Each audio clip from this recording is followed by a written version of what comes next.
en un local que ya se nos ha quedado pequeño, que llevamos tiempo buscando otro local, y a mí normalmente me gusta que mi mujer me acompañe cuando salgo, aunque no me da mucha cancha. El pastor Juan no me deja salir mucho de la iglesia de Oporto, pero cuando salgo sí me gusta que mi mujer me acompañe. No puede estar hoy aquí conmigo porque ella tiene que predicar.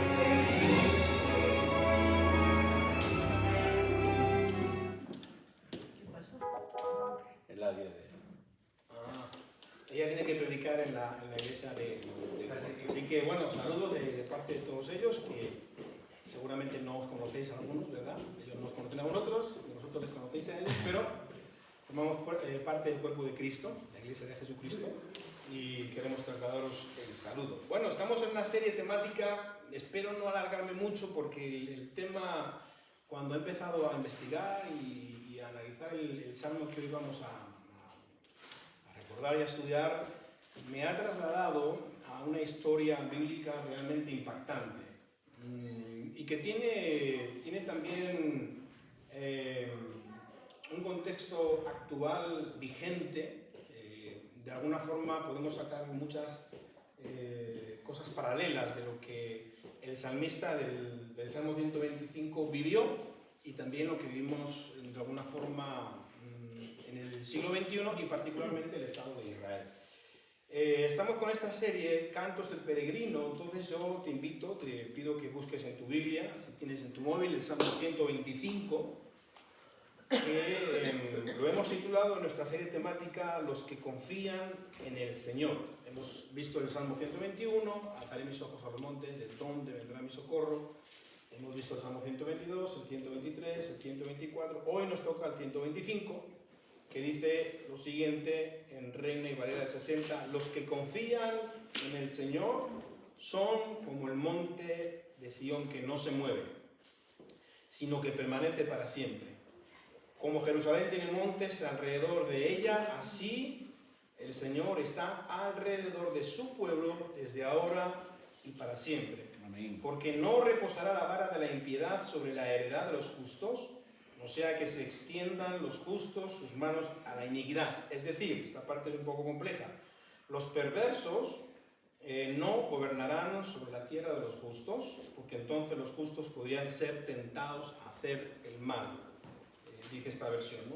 Haz bien, oh Señor, a los buenos y a los rectos en su corazón, mas a los que se apartan tras sus perversidades, el Señor los llevará con los que hacen iniquidad. Paz sea sobre Israel. Voy a orar. Te invito a que me acompañes en oración. Padre, gracias por tu palabra. Tu palabra está viva. Señor, oramos que ella nos dé sabiduría. Oramos que ella en esta mañana alimente nuestra alma como el pan del cielo, el maná que tú enviaste cada día a tu pueblo de Israel, porque no solo de pan vivirá el hombre, sino de toda palabra que sale de tu boca, Señor.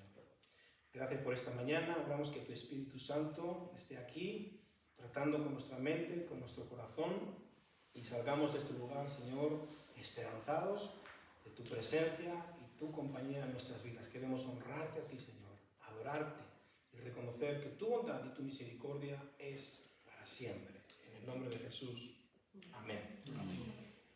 Si conoces un poco la historia de Israel, y creo que todo creyente debería conocer, si no de manera detallada, la historia de Israel, sí de manera panorámica, podemos ver en las Escrituras que este pueblo, que es un pueblo que Dios escogió a través de un hombre llamado Abraham, y que tiene promesas que no terminan, y no terminarán, sino que tendrán su cumplimiento. Algunas se han cumplido, otras se están cumpliendo y otras se cumplirán. Pero podemos ver en las Escrituras que el pueblo de Israel es un pueblo que ha sufrido a lo largo de los siglos, milenios, crisis de todo calado, crisis realmente algunas extraordinarias, donde Dios actuó de manera extraordinaria. Y yo quisiera relatar algunas, evidentemente no todas, porque la historia de Israel da para escribir amplia y largamente, y nos daría para hacer toda una serie, pero sí quisiera mencionar algunos de los momentos más relevantes en la historia de este pueblo y han vivido crisis a lo largo de su historia, y como vemos hoy en día también Israel está viviendo su crisis particular, ¿no? Cuando vemos en Génesis, en el libro de Éxodo, que Israel llega a la tierra de Egipto, a Gosén, llega Jacob con 70 descendientes. Y allí comienzan a extenderse, a crecer, de tal manera que cuando muere José, el pueblo se había multiplicado de manera extraordinaria. Los egipcios tuvieron miedo y los esclavizaron, así que Israel vivió durante más de 400 años esclavo en Egipto. Después, cuando Dios los libera a través de Moisés, conocen la historia, salen alrededor de 600.000 hombres de 21 años para arriba, sin contar mujeres, sin contar niños, sin contar extranjeros. Algunos estudiosos mencionan que saldría aproximadamente entre 1,5 millones y 2 millones de personas que fueron sacadas de Egipto por Moisés, pero debido a su incredulidad no creyeron que Dios les llevaba a la tierra de Canaán y tuvieron temor de los gigantes que habían allí, pues estuvieron errantes durante 40 años en el desierto. Y todos los mayores de 21 años para arriba, ninguno de esa generación entró en la tierra de Canaán, excepto Josué y Caleb. Incluso el propio Moisés se quedó en el monte Nebo, viendo la tierra, pero murió ahí en el monte Nebo. Cuando ellos entran en la tierra de Canaán, vemos en la Biblia que ellos vivieron durante décadas guerras y conflictos con las tribus o con los pueblos que habitaban en esta tierra, particularmente los filisteos. Todos conocemos la historia de David y Goliat, ¿verdad? Durante siglos también el pueblo de Israel tuvo que alternar el culto al Dios verdadero, el Dios de Abraham, el Dios de Isaac y el Dios de Jacob, con los dioses falsos y con el paganismo de los pueblos que vivían en esas tierras. De tal manera que Dios tenía que corregirlos, castigarlos y disciplinarlos, porque Dios ama a sus hijos, corrige a sus hijos, castiga a sus hijos. Él levantaba jueces, ¿verdad?, que los liberaban, y así entramos en un círculo donde Israel, debido a su idolatría, fue castigado por el Señor de manera constante. Un detalle importante que creo que no muchos cristianos, o al menos de los que yo conozco, entienden o reconocen un hecho importante en la historia de Israel, que es que Israel, a la muerte de Salomón, se divide en dos. Y tú verás en las Escrituras muchas partes que nos habla de Israel y nos habla de Judá. En realidad está hablando de dos naciones, porque Israel, cuando muere Salomón, el reino se divide en dos. En una parte tenemos el reino del norte, cuya capital se convierte en Samaria, y el reino del sur, cuya capital es Jerusalén. Y entonces las 12 tribus de Israel, los 12 descendientes de Jacob, 10 tribus se van al norte, se quedan en el norte, y 2 de las tribus se quedan en el sur. Pero este hecho es muy importante para que podamos entender también parte de la historia de este pueblo de Israel. Ambos reinos, el reino del norte y el reino del sur, fueron invadidos y fueron llevados cautivos muchos siglos antes de la llegada del Mesías de Jesucristo. El norte fueron llevados por el imperio de los asirios. Voy a hablar de historia para que podamos entender el contexto del salmo que hemos leído. Fueron llevados cautivos por los asirios, ¿verdad?, entre el 740 y el 722, y el reino del sur de Judá fueron llevados cautivos por los babilonios entre el año 607 y el 586. Y estas cautividades tienen cumplimiento en la palabra de Dios. Cuando Dios habla en Deuteronomio 28 las consecuencias de la obediencia y las consecuencias de la desobediencia, si el pueblo de Israel desobedecía a Dios, Él traería naciones poderosas que los llevarían cautivos a tierra extraña. Entonces, esto se cumplió, Deuteronomio 28, en estos momentos históricos para el reino de Israel y el reino de Judá en esta época. La última cautividad, porque hubo otra cautividad con unas características diferentes, pero también un tiempo de mucha opresión al pueblo de Israel, ocurrió en el año 70 de nuestra era, es decir, ya después de Jesucristo, cuando Tito, que era un gobernador de Roma, que luego se convirtió en emperador, de nuevo invadió Jerusalén, destruyó el templo, de lo cual solo queda el muro de los lamentos. Yo, gracias a Dios, he estado en Jerusalén varias veces y he podido verlo, pero solo queda ese muro, que es gigantesco, y no queda nada. Allí en la explanada está la mezquita de Al-Aqsa, creo que se llama así, donde los árabes dicen que Mahoma subió a los cielos, pero en esa época, en el 70, Tito destruyó Jerusalén y dice el historiador Flavio Josefo, del siglo I, que los romanos mataron en aquel momento, en aquella cautividad, alrededor de 1 millón de judíos. La cifra es realmente espectacular, 1 millón de judíos. Hablo un poco de historia de Israel para que podamos entender el contexto del Salmo 125.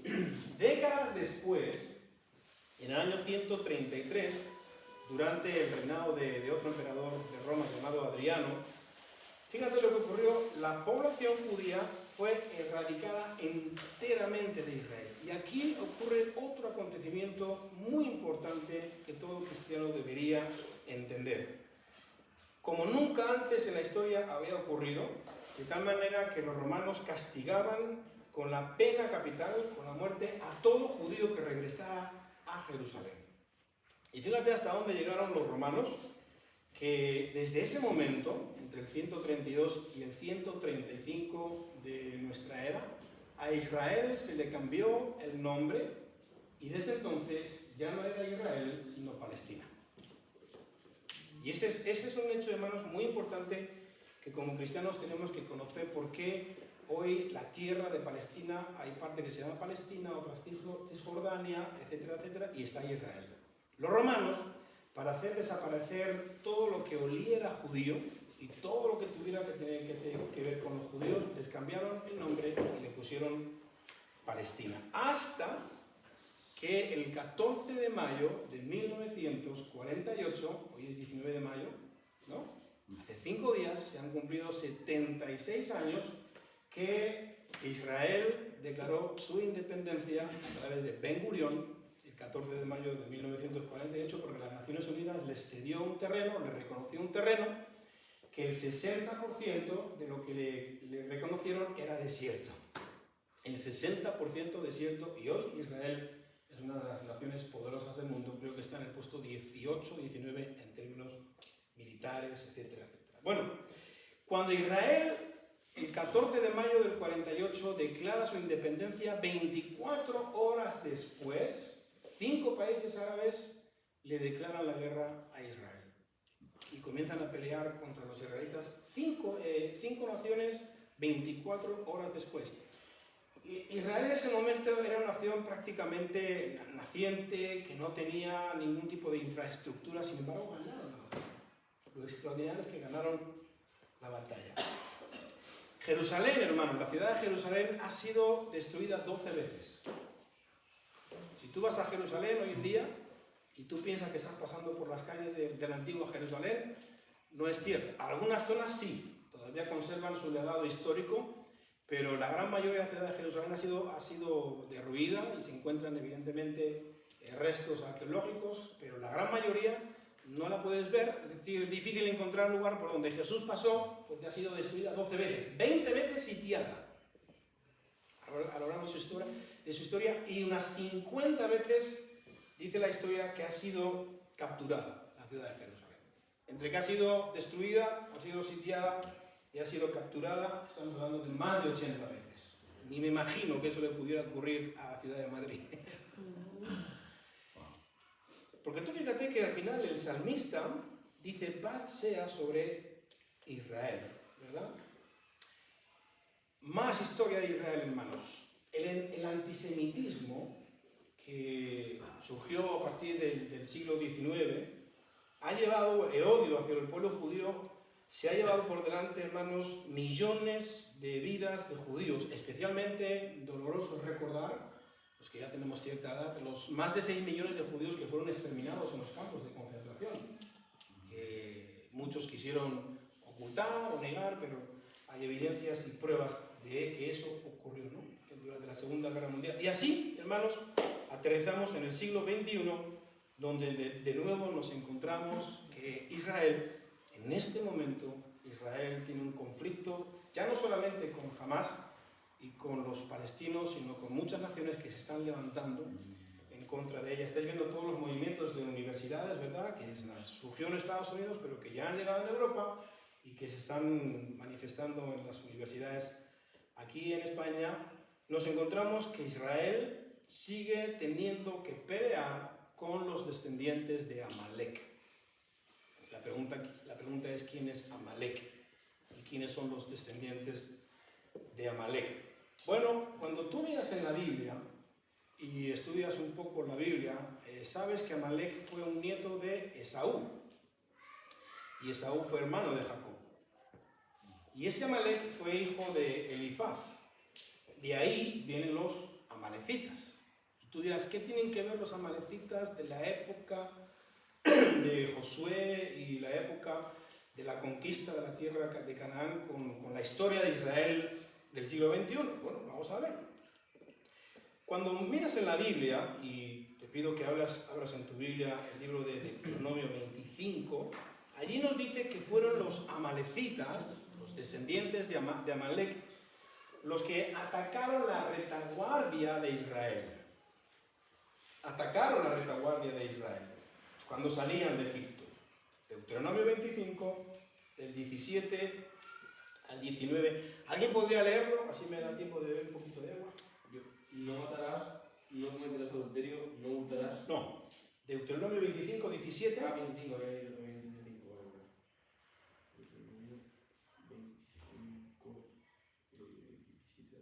Del 17 al 19. Acuérdate de lo que hizo Amalek contigo en el camino, cuando salías de Egipto, de cómo te salió el encuentro en el camino y te desbarató la retaguardia de todos los débiles que iban detrás de ti. Como tú estabas cansado y trabajado y no tuvo ningún temor de Dios. Y por tanto, cuando Jehová, tu Dios, te descansó de todos tus enemigos alrededor de la tierra que Jehová, tu Dios, te da por heredad, para que la poseas, borrarás la memoria de Amalek de debajo del cielo. No lo olvides. Ajá. Entonces aquí tenemos un momento histórico también de crisis de Israel, y cuando está saliendo de Egipto en el desierto, viene Amalek, vienen los amalecitas, y ¿qué es lo que hace? Dice, atacó la retaguardia de los más débiles. La retaguardia tiene que ver con las mujeres, los niños, los ancianos, los más débiles. Israel estaba caminando por el desierto rumbo a su destino, pero fueron los amalecitas los que intencionalmente les atacaron. Así que Dios le está diciendo en el verso 19, cuando Dios te dé descanso en la tierra a la cual te envía, dice, borrarás la memoria de Amalek de debajo del cielo, no lo olvides, porque ellos te atacaron, ellos te dañaron la retaguardia de manera dañina. Y si recuerdas la historia también del primer rey de Israel, ¿quién se acuerda quién es el primer rey de Israel? Saúl. ¿Se acuerdan de Saúl? Que Dios le dice que vaya hacia los amalecitas, que pelee con ellos, y Saúl desobedece las directrices que Dios le da, fue con los amalecitas. De tal manera que cuando él no cumplió, Dios lo tiene que desechar como rey de Israel, ¿verdad? Y también la historia, hermano, nos dice que en un lugar llamado Refidim, en el monte Sinaí, al oeste del monte Sinaí, los amalecitas luchan con los israelitas y Dios le da la victoria a través de Josué. Ahora la pregunta es, ¿quiénes son los descendientes de Amalek en el siglo XXI? Porque hemos rememorado un poco la historia de Israel, hemos hecho historia de Israel, y hemos llegado al punto donde en el siglo XXI Israel sigue batallando con sus enemigos. Hamas, los palestinos, creo que se escribe con PH en inglés, no sé inglés, dicen que de ahí vienen los filisteos, o posiblemente de ahí vienen los filisteos. ¿Pero qué tiene que ver, hermanos? Bueno, muchos dicen que los amalecitas, porque es muy difícil, hermanos, históricamente averiguar quiénes son los descendientes de Amalek hoy en día.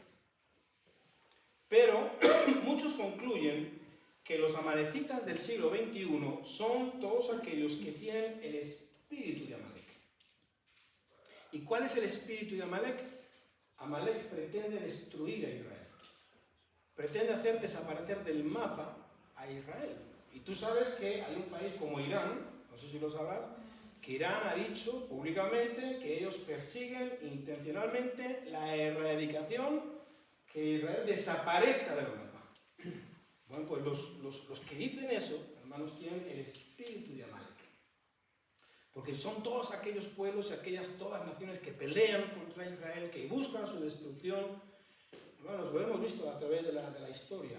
Si tú conoces un poquito de la historia de España, los judíos fueron expulsados de España en 1492, 91, en esa época, en 92, fueron expulsados de España. Los judíos fueron aniquilados en la Segunda Guerra Mundial. Todo lo que oliera judío, hermanos, había que exterminarlo, había que acabar con ello, ¿no? Entonces, todos aquellos que odian a Israel y que buscan que Israel desaparezca de la historia, como desapareció desde el año 70 hasta 1948, que ese terreno era Palestina, eso es lo que pretendían, y en cierta medida lo consiguieron, aunque los judíos nunca han perdido su identidad y saben que ellos son israelitas, son judíos. Llegamos, hermanos, al 7 de octubre del 2023. ¿Alguien sabe qué ocurrió el 7 de octubre del 2023? Atacaron Israel, los más débiles. ¿verdad? El espíritu de Amalek volvió una vez más a despertarse contra Israel y entraron cruzando la frontera de Gaza y entraron en territorio israelita y mataron a 1.200 personas aproximadamente y capturaron a decenas, centenas de personas que fueron secuestradas. Hermanos, demuestra que el espíritu de Amalek sigue vivo y que naciones como Irán, Líbano, Yemen, Irak, Siria, etcétera, etcétera, etcétera, siguen queriendo erradicar al pueblo escogido por Dios. El salmista dice: paz sea a Israel. Tú dirás, ¿qué tiene que ver conmigo eso? Si yo soy peruano, soy español, soy... El Salmo 125, ¿cómo comienza? ¿Cómo comienza el Salmo 125? Los que confían en el Señor. Dile a la persona que tienes a tu lado: los que confían, los que confían en el Señor son como el monte de Sión que no se mueve. ¿Ah? Algunos, hermanos, creen que este Salmo 125, el autor, hemos hecho un poco de historia hasta el siglo XXI para contextualizar, ¿verdad? Algunos creen que este Salmo 125 fue escrito por el rey Ezequías. ¿Recuerdas cuando te dije que Israel se dividió en dos? Reino del norte y reino del sur. Bueno, este Ezequías fue un rey de Judá, es decir, del reino del sur. Y este Ezequías, hermanos, fue testigo, él lo escuchó, siendo rey, escuchó cómo los asirios invadieron a través de su rey. Esto es historia pura, lo puedes ver en los libros de historia. La Biblia es un libro de historia, pero lo puedes ver en cualquier libro de historia. Los asirios, con su rey Senaquerib al mando, tomaron el reino del norte. Es decir, Israel, se llamaba Israel, el reino del norte, las 10 tribus con su capital Samaria. Los asirios vinieron y la conquistaron juntamente con sus 10 tribus. Pero ¿qué ocurrió? Que Senaquerib, este rey de los asirios, como era un conquistador, él quería entrar en la ciudad de Jerusalén. Él quería conquistar no solo el reino del norte, sino también el reino del sur. Quisieron invadir a Judá. Así que cuando Senaquerib con sus generales, se les llamaba, en la Biblia se les llama rapsafes, es un término bíblico, acuden y le notifican al rey de Judá que se tiene que rendir y que tiene que entregar la ciudad. Bueno, la Biblia nos dice que este hombre, Ezequías, se humilló delante de Dios y buscó el amparo y el auxilio de Dios, el socorro de Dios. Porque estos generales de Senaquerib le dijeron: mira, vosotros confiáis en vuestro Dios, pero no va a poder impedir que nosotros conquistemos la ciudad de Jerusalén. No va a poder impedir que nosotros arrasemos con todo y os llevemos cautivos, ¿verdad?, a nuestra ciudad, porque ¿dónde están los dioses de todas las naciones que hemos conquistado y que hemos doblegado? Ninguno de esos dioses pudo evitar que sus naciones y sus pueblos cayeran en nuestras manos. Así tampoco vosotros, le decían al rey Ezequías, tampoco vosotros podréis escapar de las manos de nuestro poder. Así que Ezequías se humilló delante de Dios Y dice la Escritura que el Señor le da una palabra al profeta Isaías, que era uno de los profetas contemporáneos del rey Ezequías. Así que le da una palabra para que él entienda que el Señor está con ellos y que no deben tener ningún tipo de temor. Vamos a buscar en Segunda de Reyes, hermanos, capítulo 19. Segunda de Reyes, capítulo 19. Te lo voy a leer en la versión de las Américas, LBLA. ¿Estamos en un momento histórico, hermanos? ¿Me estáis captando? Hemos recordado un poco de historia de Israel, de las crisis, de todo lo que ha sufrido a lo largo de la historia, panorámicamente, hermanos. Esto es una panorama de lo que vive Israel. Hemos llegado al siglo XXI, pero volvemos a retroceder en el tiempo. Y nos vamos al año 700 aproximadamente antes de Cristo para ver otro momento de crisis en la historia de Israel. Segunda de Reyes 19:32, por tanto, así dice el Señor acerca del rey de Asiria. ¿Te imaginas? Viene Senaquerib con su ejército, que ahora te diré el número, y claro, el rey Ezequías ve que todos han caído y que ellos son los siguientes en caer, han recibido amenazas, se burlan, los asirios se burlan del Dios de Israel, en este caso del Dios de Judá, del Dios de Ezequías. Y Ezequías ora al Señor y vino una palabra al profeta Isaías y le dice lo siguiente: así dice el Señor acerca del rey de Asiria, él no entrará en esta ciudad. ¿Tenemos la versión de las Américas? Más o menos. Dice, ni lanzará flecha alguna, tampoco vendrá delante de ella con escudo, ni levantará terraplén, es decir, rampas contra ella. Por el camino que vino, por él se volverá, y no entrará en esta ciudad, declara el Señor, porque defenderé esta ciudad para salvarla por amor a mí mismo. Mira la burla que ellos dicen, no os podrá salvar vuestro Dios. Y Dios dice, vamos a verlo. Dice, por amor a mí mismo y por amor a mi siervo David. Y aconteció, mira este versículo, y aconteció que aquella misma noche salió el ángel del Señor e hirió ¿a cuántos? 180. No les escucho. 185. Y 5.000 hombres, 185.000 hombres. E hirió a 185.000 en el campamento de los asirios. ¿Cuántos hombres, Esteban? 185.000. 185.000. Dice, cuando los demás se levantaron por la mañana, he aquí todos eran cadáveres. Senaquerib, rey de Asiria, en cumplimiento a la profecía de Isaías, dice, partió de regreso a su tierra y habitó en Nínive. Si tú recuerdas por qué el profeta Jonás no quería ir a Nínive, ¿recuerdas? Cuando el Señor, ve a Nínive y diles que se arrepientan. ¿Sabe por qué Jonás no quería ir a Nínive a predicar palabra del Señor? Porque Jonás odiaba, aborrecía a los asirios y sabía que si les predicaba el Evangelio se iban a arrepentir y Dios los iba a perdonar, y eso no es lo que quería Jonás. Jonás quería que cayera fuego del cielo contra los enemigos de Israel. Por eso se marchó por otro sitio y por eso estuvo 3 días en el estómago del pez y finalmente fue. Aquí tenemos la historia que Senaquerib regresa a Siria y habitó en Nínive, y sucedió que mientras él adoraba en la casa de su dios Nisroch, Adremalec y Saracer lo mataron a espada y huyeron a la tierra de Ararat, y su hijo Esar Adón reinó en su lugar. Hermanos, lo que me llama poderosamente la atención de este pasaje bíblico histórico es el exterminio de 185.000 personas en una sola noche. ¿Sabes de cuántos hombres disponían las Fuerzas Armadas del Ejército Español a finales del 2022? Tú dirás, no me interesa, no soy español. Tú lo sabes, tú eres español, sí me interesa, pero no lo sé. Quiero saberlo hoy. 126.000 hombres tenía el Ejército Español hace apenas año y pico. ¿Sabes cuántos tenía Perú en el 2021? ¿Cuántos peruanos hay aquí?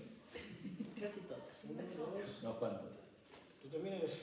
El Perú te anda bien esta noche, o sea, que diré bien. ¿Me van a escuchar en Perú? Sí. 95.000 hombres tenía el ejército de Perú en el 2021. O sea, España tiene 126.000, pero un poquito menos, pero los asirios, 700 años antes de Cristo, se plantaron con 185.000 hombres mínimo frente a la ciudad, a la tierra de Jerusalén para conquistarla. 185.000. Y dice la Escritura que esa noche el ángel del Señor pasó por el medio y mató a 185.000 personas que iban a conquistar la tierra de Judá.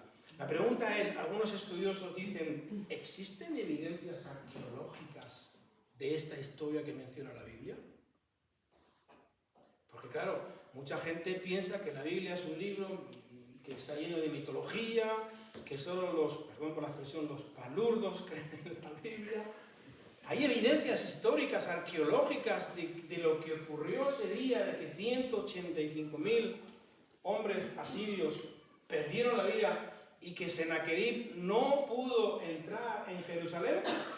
Bueno, pues sí la hay, hermanos, sí la hay.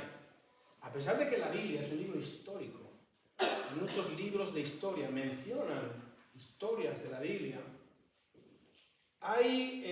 existen lo que se llama, y te invito a que lo busques si quieres, los anales de Sennacherib. Si me puedes encender el ordenador para que podamos... ¿Tienes las imágenes que te mandé? Te las he compartido en el grupo. Ah, las has compartido. Porque se han llevado el ordenador. Ah, ok. Lo Venga, tenéis en el vuestro grupo de grupo, ¿vale? embajadores. Entonces, los anales de Sennacherib, hermano, ¿qué son los anales de Sennacherib? Porque estamos preguntándonos si existen evidencias arqueológicas de esta historia del rey Ezequías de Judá con el rey Sennacherib de los asirios y sus casi 200.000 hombres y la muerte de 185.000 en una sola noche. Pues estos anales de Sennacherib, hermanos, son la narración de acontecimientos históricos del rey que se encuentran inscritos en 3 artefactos denominados prismas de arcilla. Ahí podéis ver en tu eso, mira.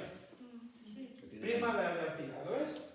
Esos son los anales de Sennacherib.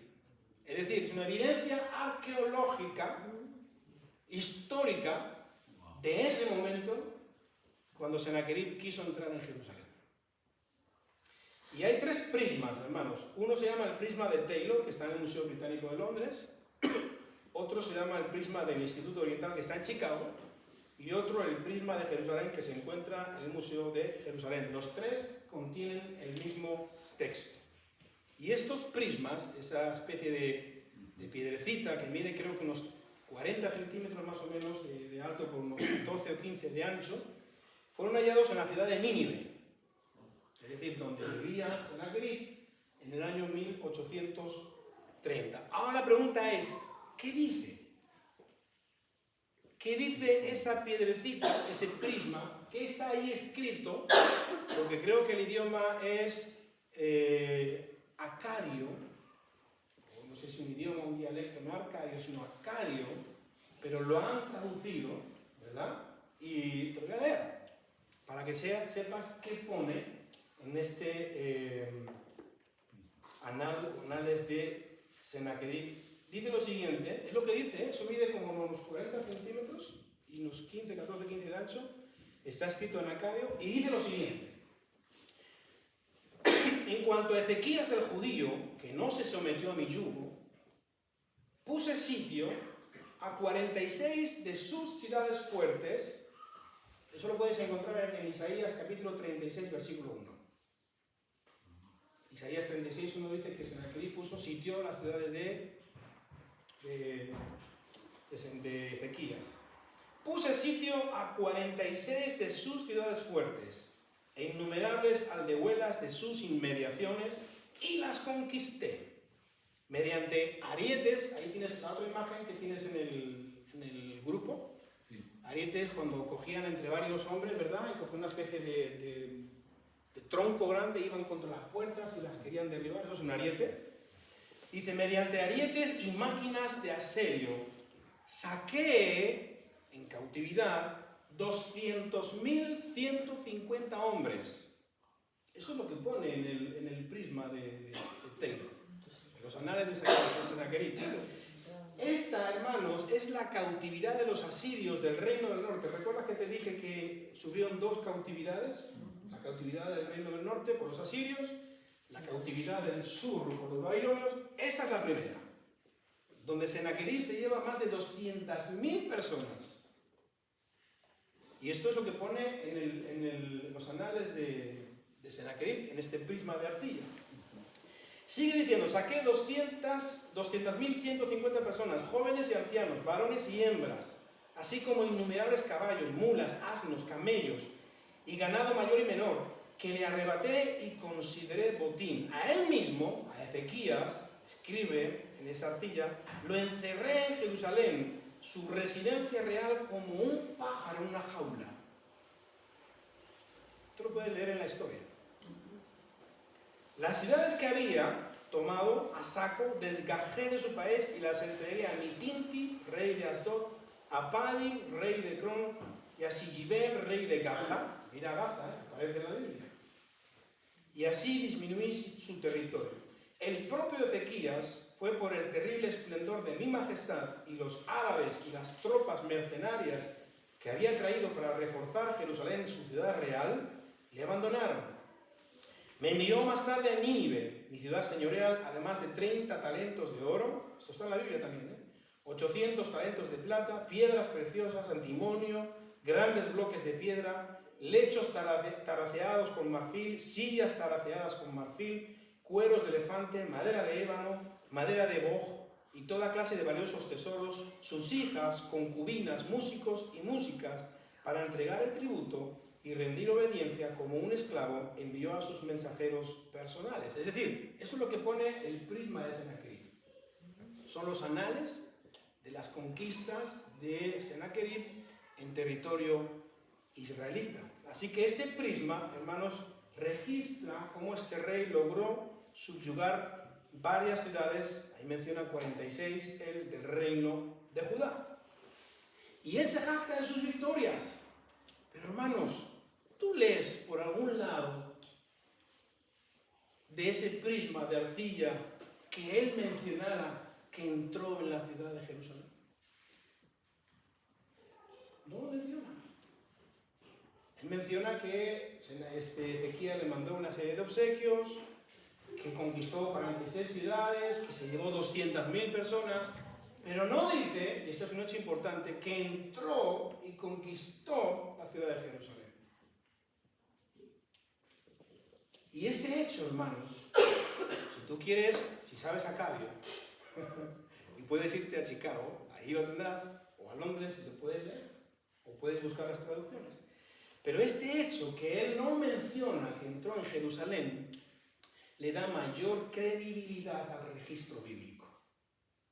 Es decir, la Biblia es un libro de historia verídico, también en aspectos históricos.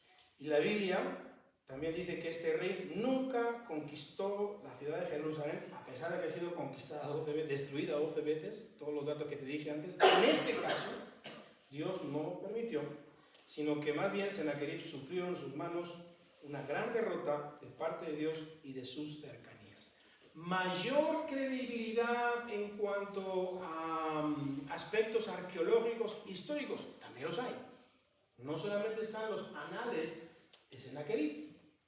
Te pido que no te pierdas. Sé que es importante porque vamos a llegar a una conclusión final, ¿de acuerdo? Pero estoy contando una historia de cómo los asirios quisieron invadir Jerusalén y Dios no lo permitió. Y hay más credibilidad, hermanos, porque el historiador que he mencionado antes, Flavio Josefo, del primer siglo, él en sus escritos menciona a un sacerdote, o cita a un sacerdote que además era historiador babilónico, de Babilonia, llamado Beroso. Y este hombre Beroso vive aproximadamente entre 3 siglos y medio o 3 siglos antes de Cristo. Es decir, muy cercano en el tiempo al acontecimiento entre la guerra entre los asirios y los judíos. Y entonces Flavio Josefo, que menciona a este historiador babilónico llamado Beroso, dice que este hombre Beroso escribió lo siguiente. Nota, escribió lo siguiente. Sennacherib, rey de los asirios, vino de la expedición de Egipto y regresó a Jerusalén, donde se encontró a las tropas comandadas por sus rapsaces, es decir, por sus generales, dicen, en gran peligro por la peste. Lo está escribiendo un historiador babilonio de 3 siglos y medio antes de Cristo, donde dice, se encontró Sennacherib a su ejército en gran peligro por la peste. Yo recuerdo cuando empezó la pandemia del coronavirus, ¿os acordáis? No, no es tan reciente. Ninguno de nosotros podíamos imaginarnos que el mundo entero, tendría que trasladarse en la vía pública, en el metro, en los trenes, en los coches con una mascarilla. ¿Alguna vez tú imaginaste eso? No. Y que 7 millones de seres humanos, casi 7 millones de seres humanos a día de hoy han fallecido por el coronavirus, por el COVID. En la mal llamada gripe española de principios del siglo XX murieron 50 millones de personas. Aún así han muerto 7 millones. Y aquí estamos hablando de que por una peste, 185.000 guerreros en una sola noche fallecieron. Dice este hombre Beroso, Dios les envió, y lo dice un babilonio, no lo dice un israelita, ni un judío, lo dice un babilonio histórico. Dice, Dios les envió una enfermedad que en la primera noche en que sitiaron la ciudad mató a 185.000 soldados con sus capitanes y con sus centuriones. Entonces, hermanos, tenemos la escritura bíblica de la historia de este acontecimiento de Sennacherib y Ezequías. Tenemos los anales de Sennacherib, que están en 3 museos, ¿verdad? En Chicago, en Londres y en Jerusalén. Tenemos las palabras del historiador Flavio Josefo, muy reconocido en la historia como historiador. Y tenemos también a este sacerdote e historiador babilónico llamado Beroso del siglo III a.C. Todos confirman que la historia es verídica, tal y como la cuenta la Biblia. Es extraordinario, hermanos. Ahora, no se sabe, volvemos al Salmo 125, no se sabe con seguridad quién escribió el Salmo 125, que muchos lo atribuyen a Ezequías después de esta gran victoria. Cuando ya ellos ven, tú te imaginas que estás, no sé, en tu castillo y de repente te levantas por la mañana, tú te fuiste a la cama, si es que te fuiste a la cama, tranquilo, estarías lleno de pánico.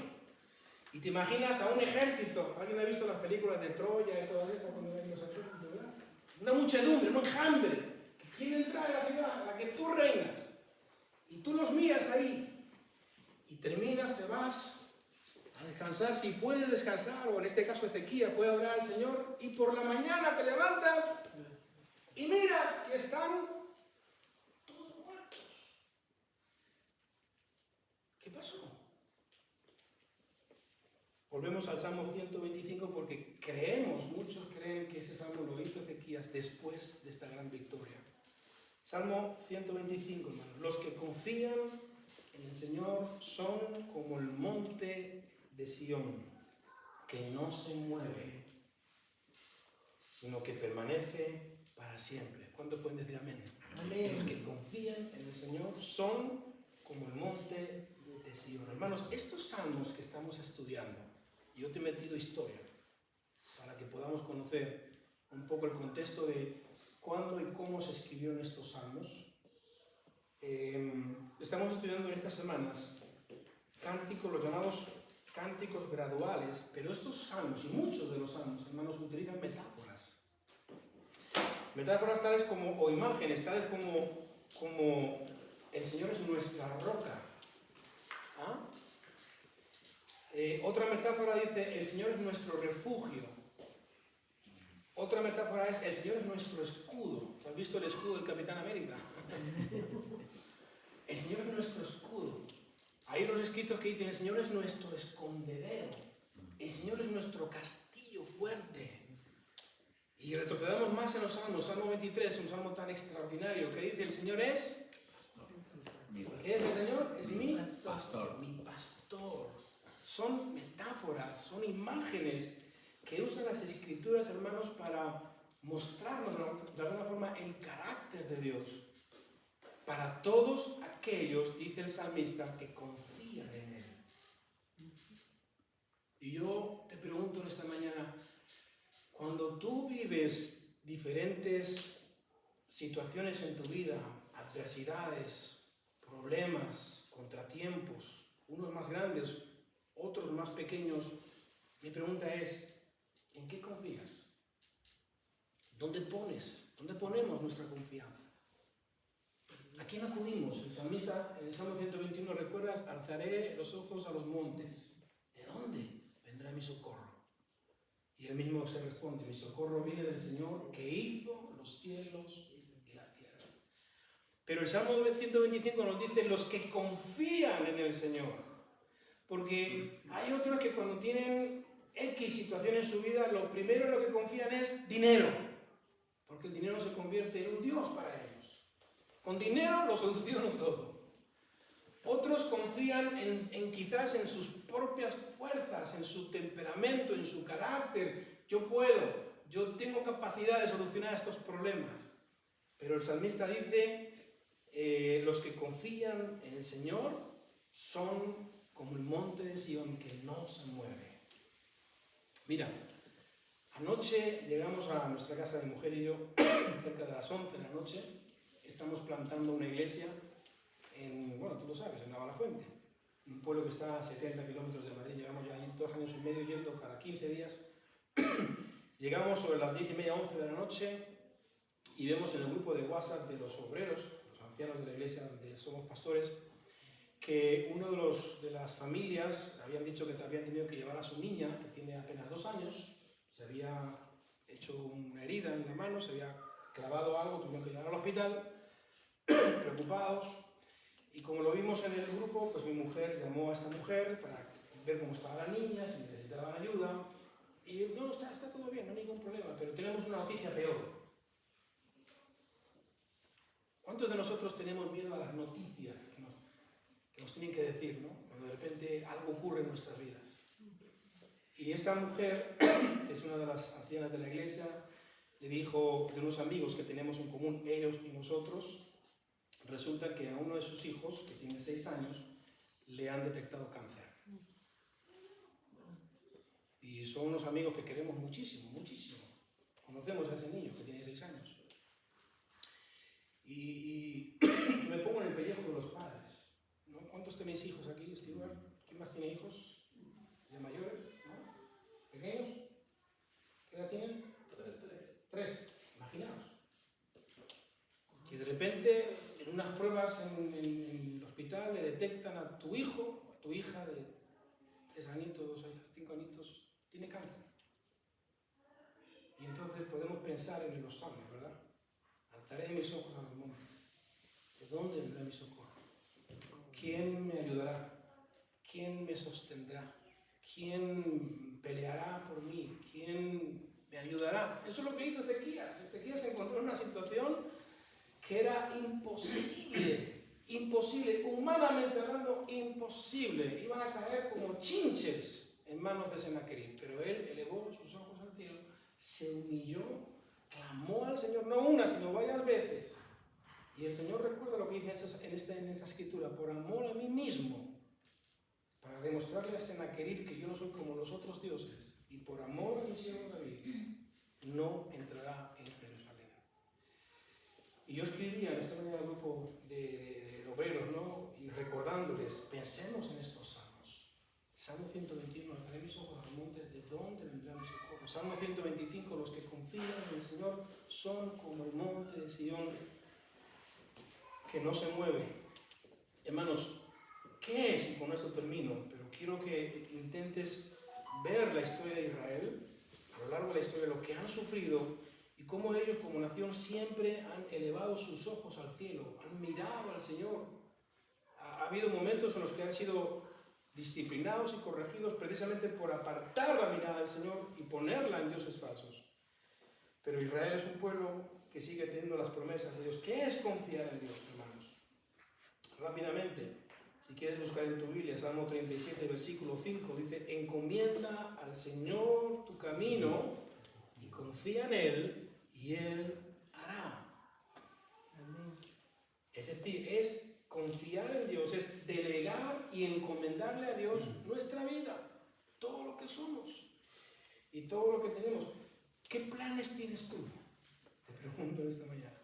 Encomiéndaselos al Señor, como dice este salmo.